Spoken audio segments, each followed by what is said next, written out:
नमस्कार साथियों, मैं कुंदन कुमार स्वागत करता हूं भविष्य निर्माण शिक्षण संस्थान के इस ऑनलाइन परिवार में।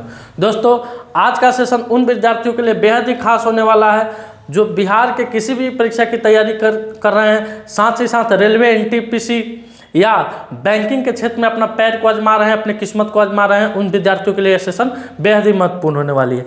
इस सेशन में हम देखेंगे दोस्तों, कल के दिनों में यानी जो भी देश विदेश में राज्य स्तरीय चाहे देश स्तरीय चाहे अंतर्राष्ट्रीय लेवल की जो भी घटनाएं घटी है, उसमें से जो भी क्वेश्चन बन सकता है जो आपके परीक्षा के दृष्टिकोण से बेहद महत्वपूर्ण होगा, उन सारे क्वेश्चनों को यहाँ पे डाला गया है। तो चलिए शुरू करते हैं, श्री गणेश करते हैं, आगाज करते हैं आज के इस सेशन का एक मोटिवेशनल कोटेशन के साथ जो आपके अंदर एक नई ऊर्जा भरने का काम करेगी।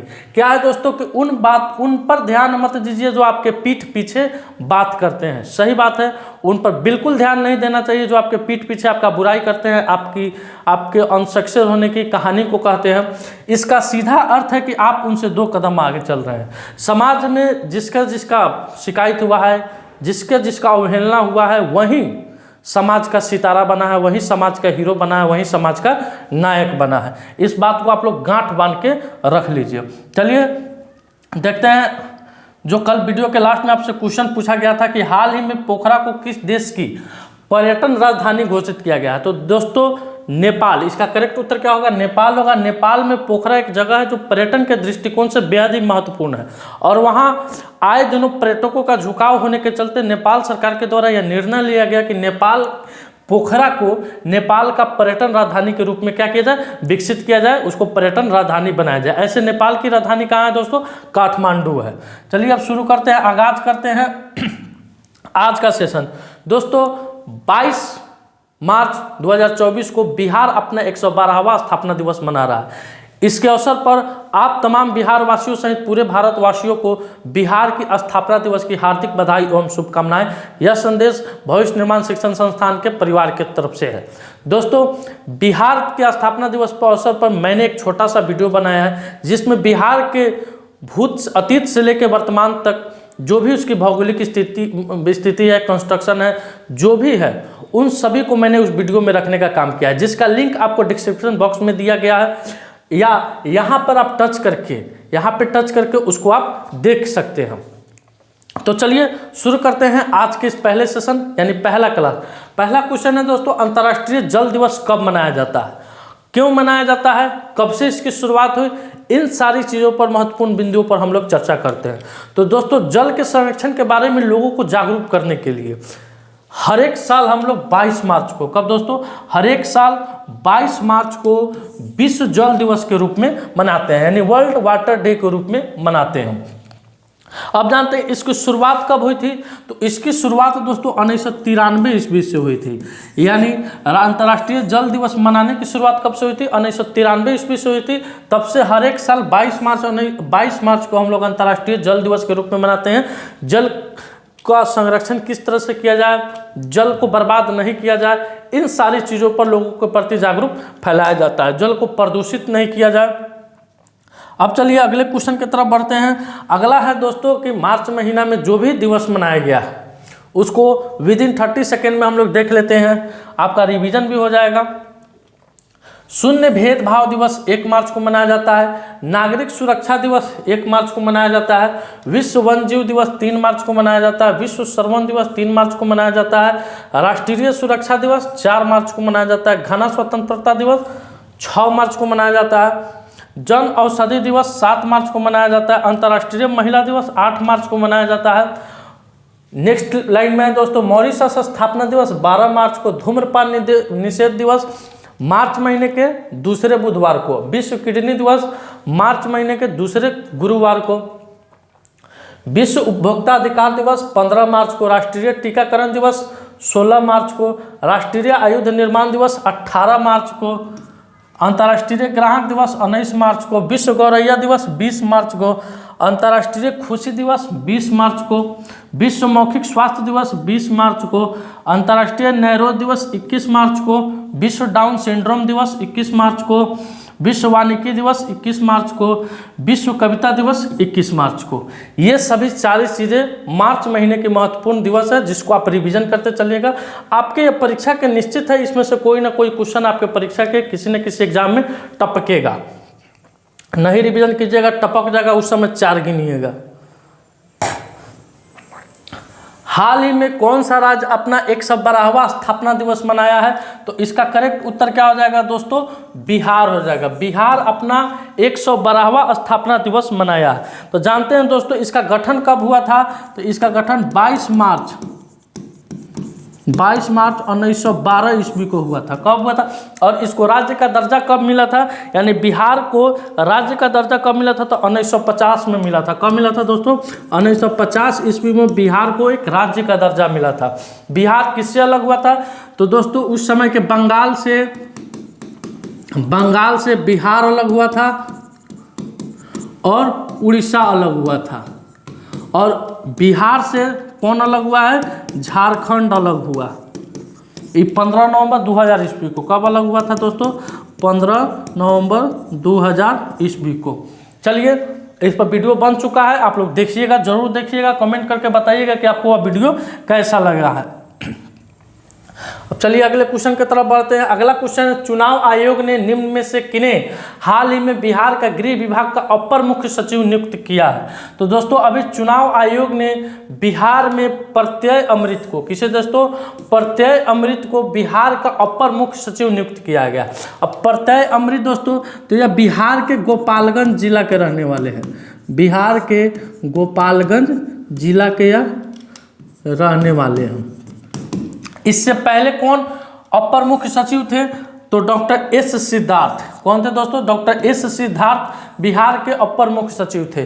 दोस्तों गोपालगंज का नाम सुनते आपके मन में क्वेश्चन निश्चित आना चाहिए कि अभी गोपालगंज का निर्वाचन आयोग ने किसे वहां का ब्रांड एम्बेसडर यानी लोकसभा चुनाव का ब्रांड एम्बेसडर बनाया था? तो मुकेश कुमार को। किसको? मुकेश कुमार जो कि क्रिकेटर हैं, उनको वहां का ब्रांड एम्बेसडर बनाया गया। चलिए अगले क्वेश्चन की तरफ बढ़ते हैं। अगला क्वेश्चन है आपके स्क्रीन पर, हाल ही में उत्तर प्रदेश के किस शहर में पहला ऑटोमेटेड ड्राइविंग टेस्ट ट्रैक खोला गया है? तो दोस्तों उत्तर प्रदेश के अयोध्या में। किस शहर में? अयोध्या में श्री राम की नगरी में उत्तर प्रदेश का पहला ऑटोमेटेड ड्राइविंग टेस्ट ट्रैक खोला गया है। अब उत्तर प्रदेश दोस्तों, तो उत्तर प्रदेश के बारे में कुछ महत्वपूर्ण फैक्ट दिया है जिसको आप देखते चलिए। उत्तर प्रदेश देश में पहली बार सेमीकंडक्टर नीति को लागू की थी। इस फैक्ट को कल भी बताया गया था, आज भी बताया गया है। वीडियो को थोड़ा हो सके तो फास्ट करके देखिए, स्लो करके देखिए, लेकिन निश्चित देखिए। अपशिष्ट जल उपचार के लिए नोएडा को जल योद्धा के रूप में मान्यता मिली है। आदि योगी शिव की 242 फीट ऊंची प्रतिमा कहाँ स्थापित की जा रही है? तो नोएडा में की जा रही है। यूपी सरकार ने संपत्ति संबंधी समस्याओं को कम करने के लिए गिफ्ट डीड योजना शुरू की है। Uttar Pradesh 100% ODA plus coverage हासिल किया है। उत्तर प्रदेश का पहला पशु सौदा गृह लखनऊ में खुला है। और कल उत्तर प्रदेश का जो क्वेश्चन आया है तो उसको यहाँ पे ऐड कर दिया गया है।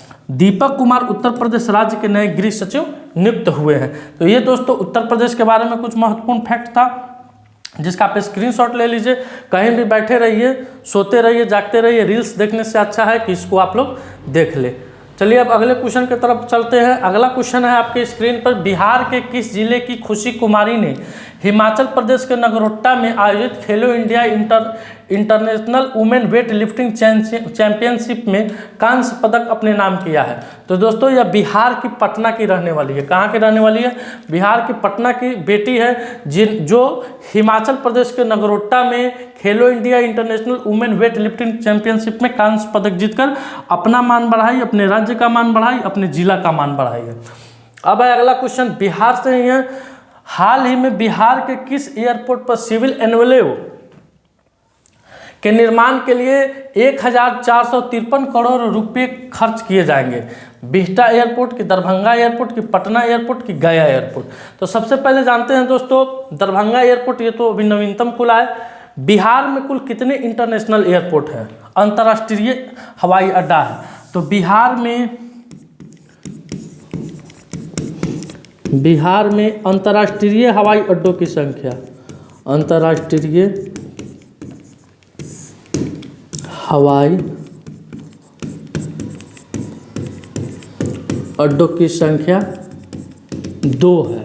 कितना है दोस्तों? पूछ दे आपसे अगर प्रश्न में कि बिहार में अंतर्राष्ट्रीय हवाई अड्डों की संख्या कितना है, तो 2 है। कौन कौन? एक जयप्रकाश नारायण अंतर्राष्ट्रीय हवाई अड्डा जो कि पटना में है, और एक गया एयरपोर्ट है।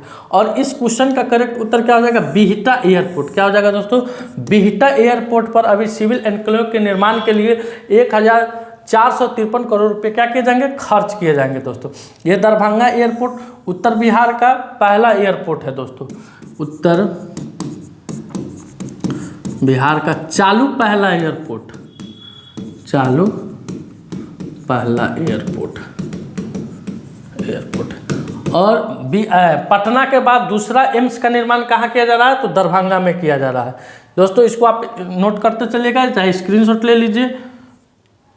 आइए अगले क्वेश्चन पर चलते हैं। चौथा संघाई सहयोग संगठन स्टार्टअप फोरम कहाँ आयोजित हुआ है? तो दोस्तों सबसे पहले जानते हैं चौथे साको यानी संघाई संगठन स्टार्टअप फोरम साको सदस्य के बीच स्टार्टअप सहयोग, नवाचार और रोजगार सृजन पर जोर दिया है।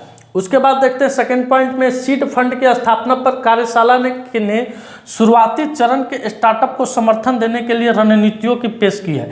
यानी इस बैठक में किस किस मुद्दों, कौन कौन मुद्दा छाया रहा दोस्तों? तो पहला मुद्दा आपका ये छाया है, दूसरा मुद्दा ये छाया है, तीसरा है साको दोस्तों 2001 में चीन और रूस द्वारा स्थापित एक यूरेशियाई संगठन है। तो यहाँ से आपको एक क्वेश्चन मिला, साको इसकी स्थापना कब हुई थी? 2001 में हुई थी। कौन कौन किया था? तो चीन किया था और रूस किया था। इसका मुख्यालय कहाँ है? बीजिंग है। कहाँ दोस्तों? इसका मुख्यालय बीजिंग है। इसमें सदस्य कौन कौन से हैं? तो इसका सदस्य है चीन है, भारत है, ईरान है, कजाकिस्तान है, किर्गिस्तान है, पाकिस्तान है, रूस है, तजाकिस्तान है और उज्बेकिस्तान है। तो इस बार का स्टार्टअप फोरम कहाँ आयोजित हो रहा है दोस्तों? तो नई दिल्ली में हो रहा है। इसका करेक्ट उत्तर क्या हो जाएगा? नई दिल्ली हो जाएगा दोस्तों। अब चलिए अगले क्वेश्चन की तरफ बढ़ते हैं। अगला क्वेश्चन है आपकी स्क्रीन पर। हाल ही में इंडिया स्टील एसोसिएशन के अध्यक्ष के रूप में किसे नियुक्त किया गया है? तो दोस्तों अभी इंडिया स्टील एसोसिएशन के अध्यक्ष के रूप में नवीन जिंदल को नियुक्त किया गया है। ये आपके फोटो में जो मुस्कुराता हुआ चेहरा दिख रहा है वो क्या है? नवीन जिंदल है दोस्तों। अब चलिए अगले क्वेश्चन की तरफ बढ़ते हैं। अगला क्वेश्चन है आपके स्क्रीन पर दोस्तों। हाल ही में यूएसए में पेट्रोल से चलने वाली कारों की बिक्री पर कब से प्रतिबंध लगाने की घोषणा की गई है? तो दोस्तों अभी यूएसए के द्वारा यानी संयुक्त अरब अमीरात के द्वारा अमेरिका में 2035 ईस्वी तक, कब तक दोस्तों? 2035 तक अमेरिका में जितने भी पेट्रोल से चलने वाली कारें हैं उन सभी को क्या कर दिया जाएगा? प्रतिबंध लगा दिया जाएगा। तो आप सोचिए कि किस चीज़ से चलने वाली कारें? तो इलेक्ट्रिक व्हीकल्स यानी इलेक्ट्रिक से चलने वाली कार, इलेक्ट्रिक से चलने वाली कार इनकी जगह इनका स्थान लेगी। इससे क्या होगा दोस्तों? वायु प्रदूषण से मुक्ति मिलेगी। उसके बाद दोस्तों चूंकि पेट्रोल एक सीमित साधन है, भविष्य में वो खत्म हो सकता है, तो उस पर भी कहीं ना कहीं रोकथाम लगेगा। अब जानते हैं दोस्तों भारत ने भी एक घोषणा किया है कि 2035 तक वह क्या करेगा? तो इसरो के द्वारा, किसके द्वारा दोनों? इसरो के द्वारा यह लक्ष्य रखा गया है कि 2035 तक अंतरिक्ष में अपना अंतरिक्ष स्टेशन का निर्माण करेगी। अंतरिक्ष स्टेशन का निर्माण करेगी। यह लक्ष्य किसके द्वारा रखा गया दोस्तों?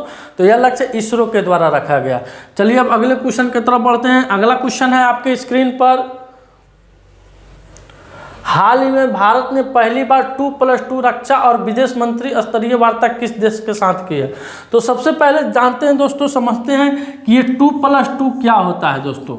यानी 2+2 क्या होता है? तो एक रक्षा मंत्री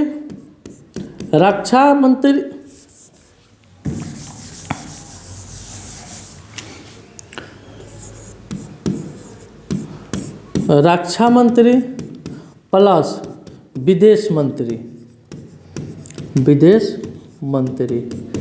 इन दोनों मंत्रियों की जब संयुक्त बैठक होती है उसको क्या कहा जाता है, 2+2, यानी रक्षा एक हो गया, विदेश हो गया 2, और दूसरे देश की यानी जिस देश के साथ बैठक हो रही है उस देश के भी रक्षा और विदेश मंत्री, उस देश के भी रक्षा और विदेश मंत्री दोनों जब आपस में बैठकर चर्चा करते हैं, आपस में बैठकर किसी मुद्दों पर बातचीत करते हैं, उसे 2+2 कहा जाता है। तो यह किस देश के साथ अभी हाल फिलहाल में हुआ है? ब्राजील। आपके पास 6 ऑप्शन दिया गया है, किसी न किसी मकसद से भी यह ऑप्शन दिया गया है, तो इसको देखिएगा, सुनिएगा, गौर कीजिएगा, फरमाइएगा दोस्तों। तो जानते हैं यह दोस्तों ब्राजील के साथ हो रहा है, अभी जो वर्तमान में हुआ है वह ब्राजील, इसका करेक्ट उत्तर क्या हो जाएगा, वर्तमान में ब्राजील के साथ हुआ है। लेकिन भारत अब तक कुल 6 देशों के साथ इस तरह का वार्ता कर चुका है। तो कौन कौन देश है दोस्तों? तो एक तो ब्राजील हो गया अभी वर्तमान में नवीन में, उसके बाद यूके हो गया, यूएसए हो गया, जापान हो गया, ऑस्ट्रेलिया हो गया और रूस हो गया। इन सारे देशों के बीच भारत ने 2+2 रक्षा और विदेश मंत्री स्तरीय वार्ता को सफल बनाया है। तो इसका करेक्ट उत्तर क्या हो जाएगा, पहला हो जाएगा। और ये सभी देशों के रक्षा मंत्री और विदेश मंत्री आपस में बैठकर चर्चा की है। तो रक्षा मंत्री विदेश मंत्री तो जान लेते हैं, भारत के रक्षा मंत्री राजनाथ सिंह हैं, र से राजनाथ सिंह, र से रक्षा करेंगे। और विदेश मंत्री कौन है? एस जयशंकर प्रसाद है दोस्तों। अब चलिए अगले क्वेश्चन की तरफ बढ़ते हैं। अगला क्वेश्चन आपके स्क्रीन पर आ गया, आईपीएल। क्या आ गया दोस्तों? आईपीएल 2024 का पहला मैच कहाँ खेला जाएगा, किनके बीच खेला जाएगा, इन सारे चीज़ों पर चर्चा करेंगे। किस तरह से आप ड्रीम 11 पर टीम बना के सट्टा कर सकते हैं, इसका खूब एडवर्टाइजमेंट हो रहा है, खूब प्रचार हो रहा है। आप जैसे मोबाइल का यूट्यूब खोलिएगा एकदम ड्रीम 11 पर 1-1 करोड़ का टीम बन रहा है, यानी बहुत तरह का भ्रामक प्रचार किया जा रहा है, जो कि कहीं ना कहीं नौजवानों को बरगलाने का काम ये सारे क्रिकेटर, ये सारे जो भी सेलिब्रिटी हैं वो लोग कर रहे हैं। तो ये काफ़ी निंदनीय है, अशोभनीय है। इस तरह का प्रचार वो लोग बचें, क्योंकि इसकी लत लग सकती है, और लत लगने से जीतता कोई एक ही है और हारता तो बहुत सारा लोग है। इतना टीम खेल रहा है, 10 टीम खेल रहा है, 10 टीम में से कोई एक ही टीम जीतेगा, लेकिन हारता कौन है?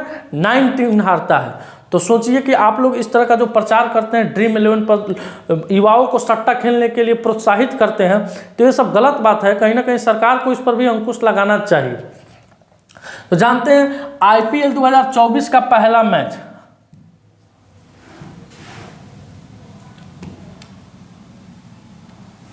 आईपीएल 2024 का पहला मैच कहाँ खेला जाएगा दोस्तों? तो यह मैच आरसीबी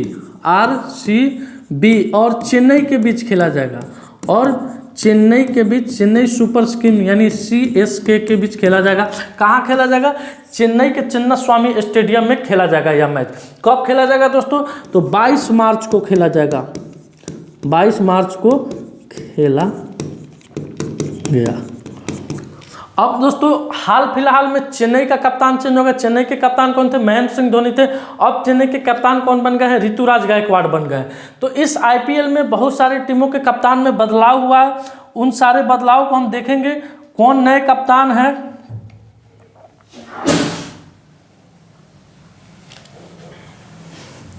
देखेंगे प्रमुख टीम और उनके कप्तान, आपके स्क्रीन के स्लाइड पर दिख रहा होगा आईपीएल 2024 के जो भी प्रमुख टीम है और उनके कप्तान। तो सबसे पहला आपको दिख रहा है Chennai Super Kings, Ruturaj Gaikwad. Chennai Super Kings कौन है? ऋतुराज गायकवाड़ है। दिल्ली कैपिटल ऋषभ पंत है। गुजरात टाइटंस शुभमन गिल है, भाभी याद आ गया दोस्तों। Kolkata Knight Riders Shreyas Iyer. Lucknow Super King KL Rahul. Mumbai Indians Hardik Pandya. Punjab Kings Shikhar Dhawan. Rajasthan Royals Sanju Samson. Royal Challengers Bangalore du Plessis. और Sunrise Hyderabad Pat Cummins. Pat Cummins दोस्तों इस साल आईपीएल 2024 के सबसे महंगे खिलाड़ी हैं दोस्तों। तो आप इसका स्क्रीनशॉट ले लीजिए, अपने मोबाइल में रख लीजिए, रोज आईपीएल देखिएगा। एकदम भारत का सबसे बड़ा त्यौहार इसको बताया जाता है कि यह भारत का सबसे बड़ा त्यौहार है दोस्तों। चलिए अब आगे बढ़ते हैं। हाल ही में किसे माइक्रोसॉफ्ट का नया एआई प्रमुख नियुक्त किया गया? तो दोस्तों मुस्तफ़ा सुलेमान को अभी माइक्रोसॉफ्ट का नया एआई प्रमुख नियुक्त किया गया। ये आपकी तस्वीर में जो दिख रहे हैं वही मुस्तफ़ा सुलेमान है। चलिए अगले क्वेश्चन पर चलते हैं। हाल ही में नेशनल इंटरनेट एक्सचेंज ने कौन सा पोर्टल लॉन्च किया है? तो दोस्तों इंटरनेट की सुगमता को बताने के लिए अभी नेशनल इंटरनेट एक्सचेंज के द्वारा भाषा नेट, क्या दोस्तों,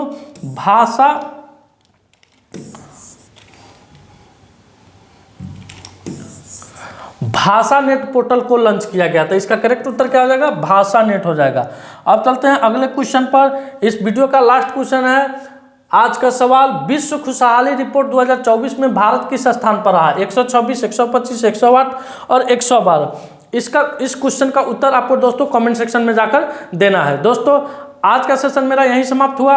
अगर यह वीडियो आपको अच्छा लगे, परीक्षा के दृष्टिकोण से हेल्पफुल लगे, तो वीडियो को जरूर लाइक कीजिएगा, शेयर कीजिएगा अपने ग्रुपों में, स्टेटस लगाइएगा। किसी भी प्रकार का कोई सुझाव हो दोस्तों तो आप कमेंट सेक्शन में आकर जरूर बताइएगा किस तरह से पढ़ाना चाहिए। अगर कोई भी सवाल आपके मन में हो तो निश्चित है जो व्हाट्सएप ग्रुप है, टेलीग्राम का लिंक है, इंस्टाग्राम है, फेसबुक है, आप किसी माध्यम से, किसी भी सोशल मीडिया के माध्यम से या डायरेक्ट हमारे नंबर पर कांटेक्ट करके हम लोग से बातचीत कर सकते हैं। चलते हैं दोस्तों, मिलते हैं आपसे अगले वीडियो में इसी जोश के साथ। तब तक के लिए धन्यवाद, अपना ख्याल रखिएगा। भारत माता की जय।